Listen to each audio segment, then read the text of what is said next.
Pimp pimp tally ho, Joolz Guides here, in which I wander around London and tell you fascinating facts about this city.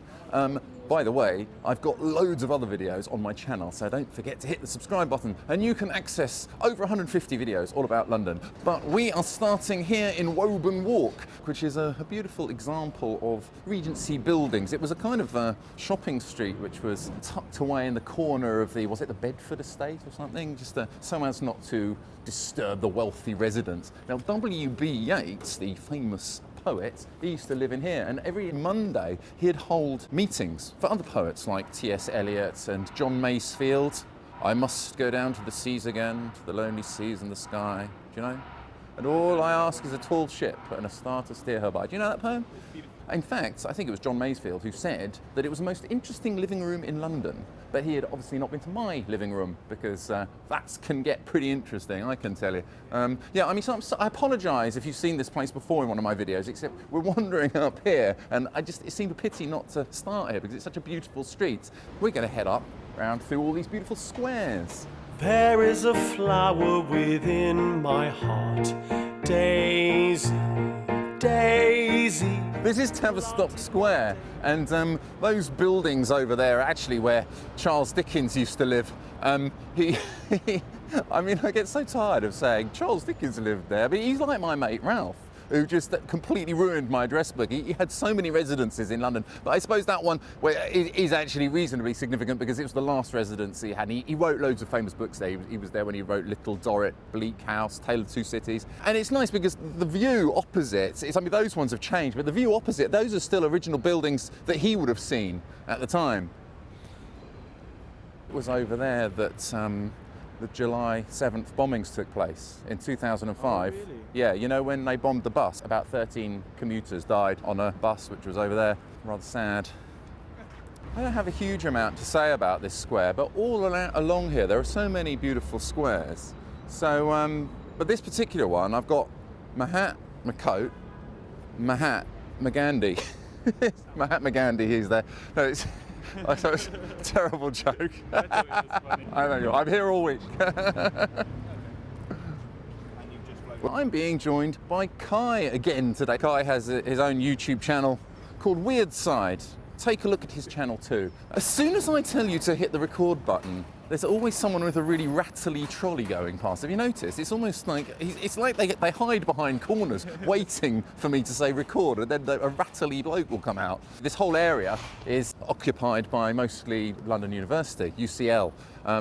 This street here, Gordon Square, this is where In the Mummy Returns, she works in a museum or something, and then the bus comes hurtling down the street and swerves around and tries avoiding people. It's along this stretch here anyway. Lovely, beautiful buildings. It's sort of like not being in London in a way. It's like I've suddenly entered a university campus. It reminds me of being at university.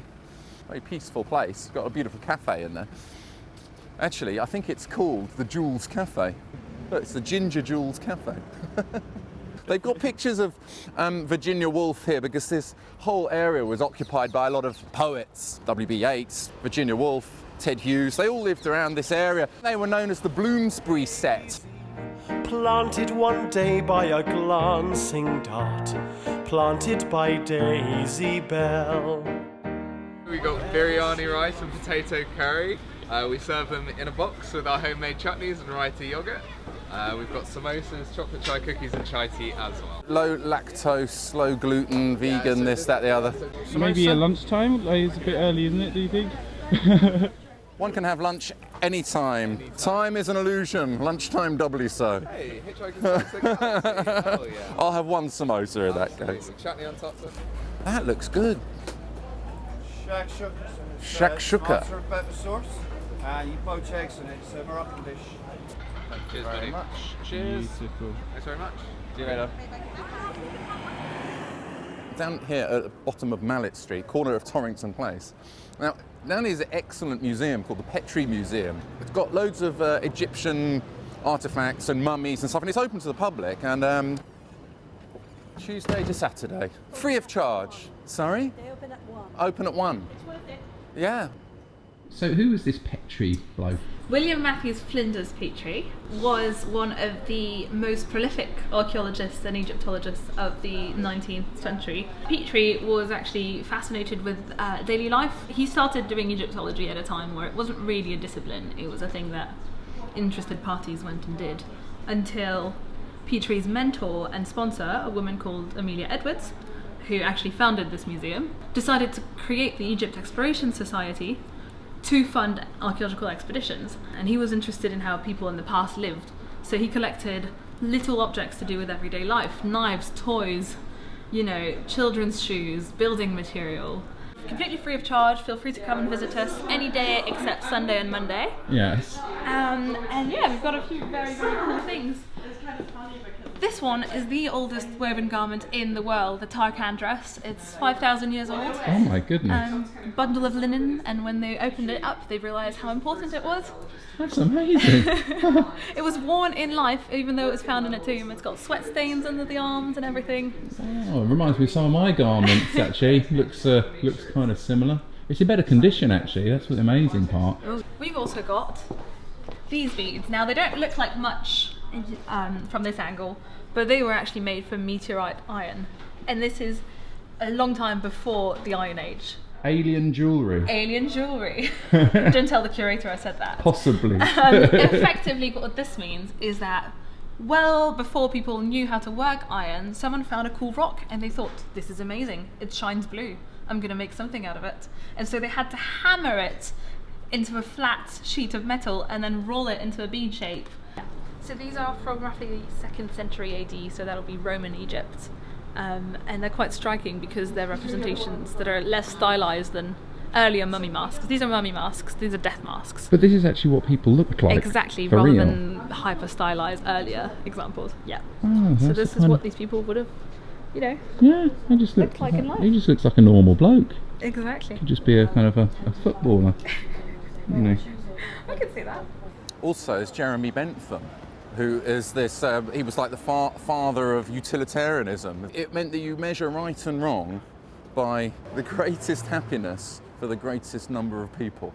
And he donated his body. He said after he died, he wanted, I mean, he's from the 18th century, and he said, I want my body preserved and to sit inside the university. He was famous for saying that people having natural rights was nonsense. It wasn't just nonsense, it was nonsense upon stilts. It's one of my favourite expressions. But anyway, he's in this building over here, upstairs. Whether she loves me or loves me not, sometimes it's hard You have to follow the signs. The Jeremy Bentham Room, Wilkins to Building. share the lot of beautiful Daisy Bell. Daisy, Daisy, give me your answer too. I'm half crazy. The trouble was that the students kept stealing his decayed head and like doing pranks on each other and like hiding his head in their dormitories and stuff like that. So in the end, I think they had to replace his head with a wax head, but I believe the rest of him is still authentic. And just around the corner there in University Street is one of my favourite museums. It won't be a stylish marriage, I can't afford a carriage, but you'll look sweet on the seat of a Hello. bicycle built. Oh, hello. Welcome to the Grant Museum. I'm Jules. Who's Grant? Grant, Robert Edmund Grant. So he was a professor of zoology, comparative anatomy. He was the first professor of zoology in England. And he was actually particularly well known for teaching Charles Darwin. So we were the first place in England to teach evolution, and Darwin was inspired by him and got many of his ideas about evolution from Robert Grant. Oh, so what's your favourite? What's some of your favourite exhibits here? Oh, I mean, how many have you got actually? we've got nearly 70,000. Oh my so, God. yeah. So as you walk into the Grant Museum, we've got some of our top 10 specimens very near the door. So the top 10, you'll see labels around the place. They're the things we really don't want you to miss because they're really special, or they're really weird, or they're very historically interesting, or very scientifically interesting. I'd say probably our most famous specimen is our jar of moles. And there's something about the jar of moles that people just are fascinated with. It's just an odd place to put moles. It's as you walk in, it kind of greets you. Why would you put moles in a jar? And what else have you got in here? So a lot of people particularly like our dodo specimen. Get away. Dodo? We do have dodo. They don't exist, do they? Yeah, they do. We haven't got a complete one. In fact, no museum's got a complete one. So they actually exist. When did they die out? In the 1680s. Oh, we didn't eat them, did we? Did we eat them? No, because they didn't taste very nice, but it was a bit of a sport. So we tried eating them. We just liked taking a pop at them and basically watching them trying to get away. They look pretty. Really They sad. look pretty slow, actually. They're really slow. And where are they from? From Mauritius. It was the first time humans realised that we had been responsible for wiping out a species. Oh, poor dodo. Yeah. I feel kind of sorry for them. I know. It's really sad, isn't it? So we've got other extinct animals in our case here. The quagga. We did originally think it was a zebra. Quagga. I wouldn't know. I know what a quangle wangle is. The quangle wangle's hats. Top tramps, excellent. Do come and visit us and see some of the other special things we've got here on display. We'd love to see you all. It's free of charge. Don't forget that.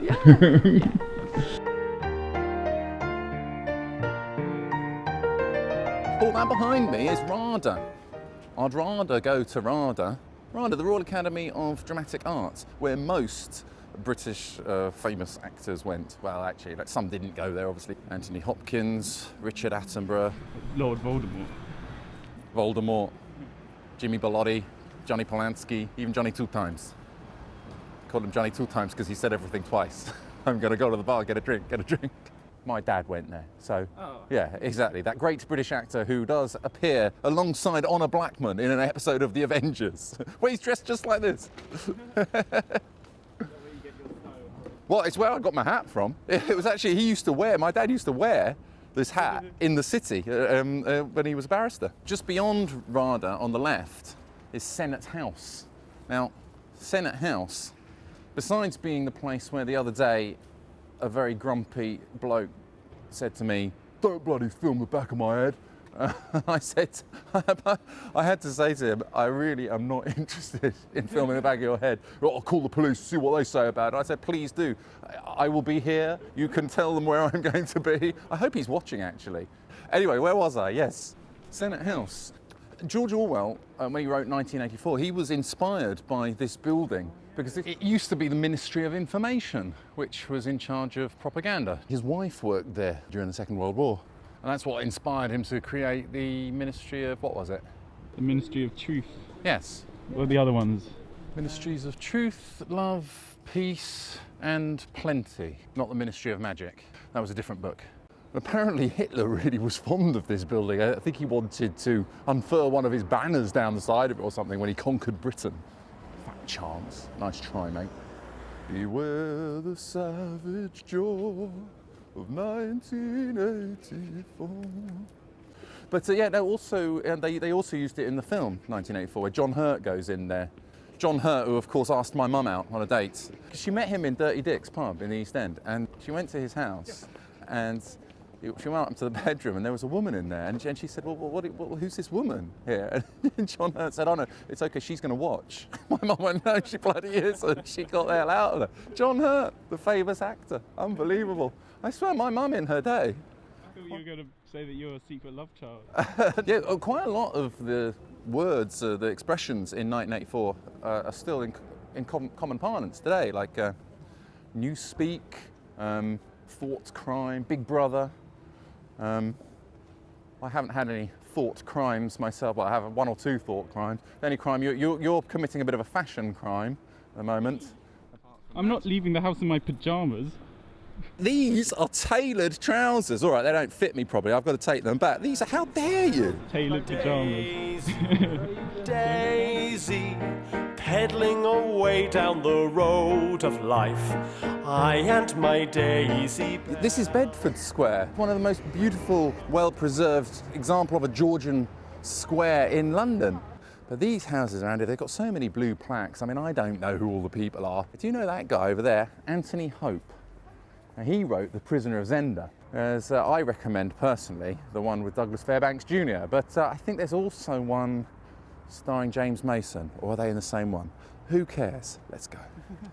Around late 18th century, this is the kind of the houses they were living in. And nice example of it. Stop me if I'm just droning on. It's pleasing to me, all right? I find it nice to see these examples of beautiful buildings, even though I don't have a huge amount to say about it. Policemen and lamps as well. Their upright lights in the dazzling eyes of beautiful Daisy Bell. Yep, it's yet another square. This one is Bloomsbury Square. Actually, Bloomsbury comes from some bloke called Bloomsbury, who bought a load of land around here off Westminster Abbey, because as if you cared, Edward the Confessor gave a load of land to the monks of Westminster Abbey, and then around 1200, William de Bloomsbury bought a load of the land and cultivated it around here. Bloomsbury led to Bloomsbury. But I love these like sweeping streets with Russell Square down there, all the way up to Bloomsbury Square over here. It looks rather splendid, I think. It was here, actually, there was a duel fought. 1694, John Law, he killed Edward Bow Wilson in a duel here. He was then convicted of murder, but he escaped prison and he ended up being welcomed by the King of France, so it was Louis XV or something, who then made him the controller of finances. So I don't know if that works these days. There are other countries, I believe, who would probably welcome you with open arms if you're a felon, but in those days, the French were okay with it. People sometimes ask me about Sicilian Avenue. It's not even particularly Sicilian, it's just a rather nice avenue, which looks rather ornate. They do have a spaghetti house down there, but I have nothing else of any importance to say about it. They've got some beautiful lampposts and a listed building, but we're not actually going that way, we're heading the other direction. Daisy, Daisy, give me your answer too. Yes, and just around the corner from Bloomsbury Square is the British Museum, which I'm not... Oh, by the way, look, John Nash, architect. This number 67 to 70 was the first work by John Nash. He's the guy who did all those buildings down Regent Street, all those beautiful things that stretch all the way down to the Mall. John Nash, he's your man. He knew how to design a nice Georgian building. I think he did Trafalgar Square as well. So these are his first work. But anyway, look, the British Museum is highly recommended, excellent. I don't generally do videos about massive places, which you probably already know about, but of course it's one of my favourite museums. And if you don't mind queuing up for a while for the security, then you can go and see lots of mummies and stuff. Opposite is the Museum Tavern. In the story of Sherlock Holmes, the case of the Blue Carbuncle, he refers to this tavern called the Alpha Inn, which doesn't actually exist, but yeah, most people think he's referring to the Museum Tavern because he describes its location. And also Arthur Conan Doyle used to drink in there, and so did Karl Marx. So you can go to the museum, I'm going to the pub. Love of you, it won't be a stylish marriage. I can't afford a carriage, but you're... Cheers Kai, cheers everybody, thanks for watching. If you enjoy my videos, don't forget to have a look at my website where you can donate and find out more about me and contact me if you want a guided tour. And look, I've got lots of playlists with loads more videos that you can check here. See you next time, folks. Looks sweet on the seat of a bicycle built for two.